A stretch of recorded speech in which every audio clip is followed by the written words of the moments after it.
सम्मानित बुजुर्गों, नौजवान साथियों, आवाज सुन रही मात्र शक्तियां, सबसे पहले सभी को हरत सितारे की तरफ से हाथ जोड़ के राम राम।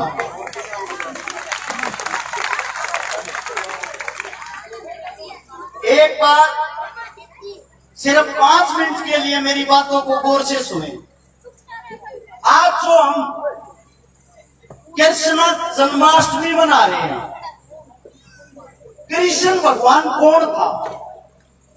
आप लोगों ने किताबों में पढ़ा होगा, टीवियों में देखा होगा, गाते हुए मेरे भाइयों को बहनों को देखा होगा। हकीकत में कृष्ण भगवान जनता नहीं जानती। आज मैं आप लोगों को बताऊंगा रियलिटी में कृष्ण भगवान कौन था। आप अपने बच्चों को कृष्ण भगवान का चोला पहन के तैयार करते हो, स्कूल में भेजते हो, खुशी से कृष्ण जन्माष्टमी मनाते हो, और टीवी पे जब जाके आप कृष्ण भगवान के बारे में दो शब्द सुनोगे, वहां दिखाया जाता है कृष्ण गोपनियों के साथ खेलता था, कृष्ण रास रचाता था, कृष्ण चूड़िया बेचने वाला था, कृष्ण की 16,000 रानियां थी। यही सुना होगा आप लोगों ने, यही पढ़ा होगा शायद। ये हमारे हिंदू धर्म का सिर्फ और सिर्फ मजाक है। हकीकत में कृष्ण भगवान कौन था? मैं आप सभी साथियों से एक बात और पूछना चाहता हूं। जब 16,000 उसकी रानियां थी, तो उसने राधा के साथ, जो राधा बचपन से उससे प्रेम करती थी, उसे शादी क्यों नहीं की? हकीकत यह है, कृष्ण भगवान था। वो उसकी सिर्फ एक रानी थी, जिसका नाम था रुक्मिणी, जिसका जन्म हरिद्वार के अंदर हुआ था। उससे अलग कृष्ण भगवान की कोई रानी नहीं थी। कृष्ण भगवान और उसके विचार इतने सुंदर थे, जो भी कृष्ण भगवान को देखता था वो भगवान जी पे मोहित हो जाता था। उससे ही देखने वाला प्रेम करने लगता था, वो प्रेम का पुजारी था। अब बात आती है राधा की। राधा और कृष्ण का मेल क्या था? ये बातें आप लोगों को क्यों बता रहा हूं? अपने बच्चों को सिखाएं। आपके बच्चे गलत गाइड हो रहे हैं। आजकल के बच्चे बस स्टैंड पर मोटरसाइकिल लेकर घूमे हैं, 2 4 5 हमारी बहन बेटियों के पीछे है। अब उन्हें गए यार दोस्त हंसके नहीं गए हैं, पूरा कृष्ण हो रहा है। उन्हें नहीं मेरा कृष्ण कौन था? मैं आप सबसे एक बात पूछना चाहता हूँ। एक गरीब व्यक्ति, एक गरीब कन्या, एक गरीब बिना भाई की बहन का भात कैसे बढ़ सकता है, जिसकी 16,000 गोपनियां हो, जो रास रचाने वाला हो? कृष्ण भगवान गरीब व्यक्तियों के भात भरता था। कृष्ण भगवान गौओं का रखवाला था। अब बात आती है राधा और कृष्ण के प्रेम की। राधा मैया कृष्ण से 11 महीने बड़ी थी। जिस वक्त कृष्ण भगवान ने जन्म लिया, जन्म लेने के बाद उसकी आयु 1 साल हुई। उसकी यशोदा माता एक दिन राधा की माता से मिलने के लिए जाती है। उस वक्त राधा की उम्र लगभग 2 साल की थी। राधा ने 2 साल तक अपनी आंखें नहीं खोली थी। थोड़ी देर में। और जब उसने कृष्ण का चेहरा देखा, कृष्ण का चेहरा देखने के बाद राधा की आंखें खुली थी, जो हकीकत में भगवान लक्ष्मी का अंश थी। लेकिन आजकल के वीडियो बनाने वालों ने, आजकल के किताब लिखने वालों ने, आजकल के साइन करने वालों ने हमारे धर्म का मजाक बना दिया है। राधा कृष्ण का प्रेम पैदा होने से शुरू हुआ था, और राधा कृष्ण का प्रेम अंत तक था। कृष्ण भगवान ने जुबान दी थी रुक्मिणी को, शादी करूंगा तेरे से करूंगा। वो वचन पुकारे वाला था। उसने शादी सिर्फ रुक्मिणी से करी।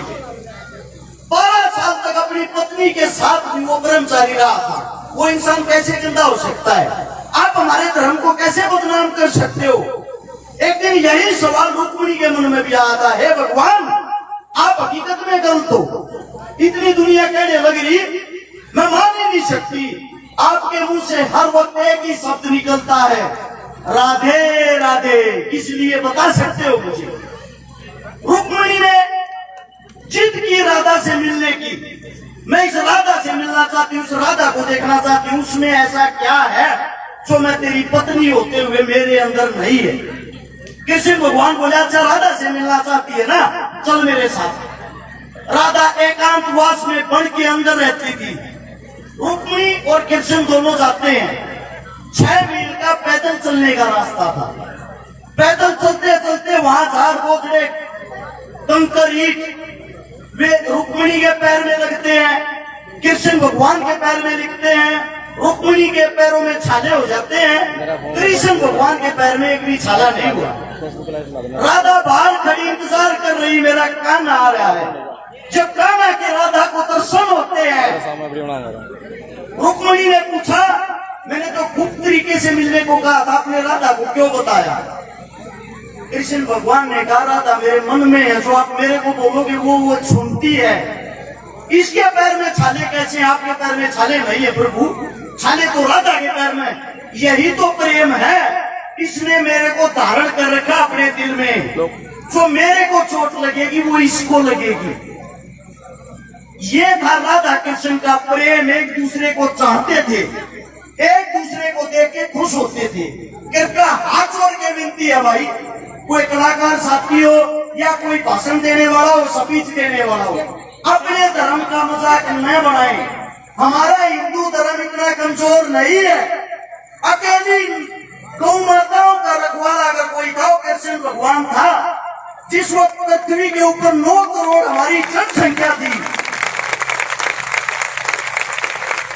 जिस वक्त पृथ्वी के ऊपर हमारी 9 करोड़ जनसंख्या थी ना, उस वक्त 125 करोड़ गौओं का रखवाला अकेला कृष्ण था। आज हमारी जनसंख्या 125 करोड़ है, हम 9 करोड़ गौ माता को नहीं संभाल पा रहे। वो धर्म का रक्षक था, वो गौ माताओं का रक्षक था, बहन बेटियों का रक्षक था। माइक पकड़ने वाला साथी अच्छा संदेश दे, ताकि अपने घरों में जाके ये बहन बेटियां ये बताएं, कृष्ण कोई रास रचाने वाला नहीं था, कृष्ण कोई गोपनियों के साथ खेलने वाला नहीं था। वो उससे प्रेम करती थी, लेकिन इसका मतलब ये नहीं वो गलत था। प्रेम तो माँ से भी होता है, बहन से भी होता है, भाई से भी होता है। वो प्रेम देखा जाता, हम प्रेम किस प्रकार का कर रहे हैं। आप साथियों ने इतना बोलने का मौका दिया, इतना समय दिया। मेरी बात हो सकता है ज्यादा लंबी चौड़ी होगी हो, मैं अपनी वाणी को विराम देता हूँ। आपका बच्चा हूँ, मेरे मुंह से कोई गलत शब्द निकला हो, मैं हाथ छोड़ के क्षमा चाहता हूँ।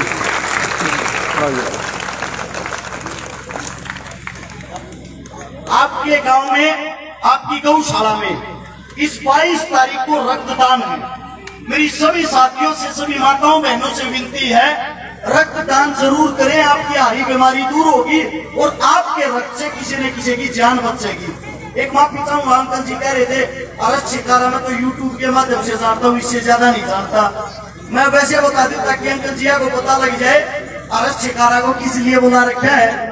मैंने इस पिछले 1 साल में 141 उन बेटियों की शादी कर दी जिनका ना भाई था ना बाप था। मैंने 1100 परिवार बसा दिए, किसी का ऑपरेशन करवाया, किसी का इलाज करवाया, किसी का कुछ। जिनके घर में पीने के लिए पानी का मटका तक नहीं था, नगद 25 करोड़ रुपए की लोगों की मदद कर दी। आप सबके कारण, समस्त भाईचारे के कारण मैंने 21 उन बहनों के बात भरती है जिनका पाटने पर ढला भाई नहीं। इससे ज्यादा तो ये बताऊं, या सब आपके आशीर्वाद से। शिकारा जी, मैं पूरी वीडियो देखता हूँ आपकी। आप ये ना समझिए कि सिर्फ मैं आपको वैसे ही जानता हूँ।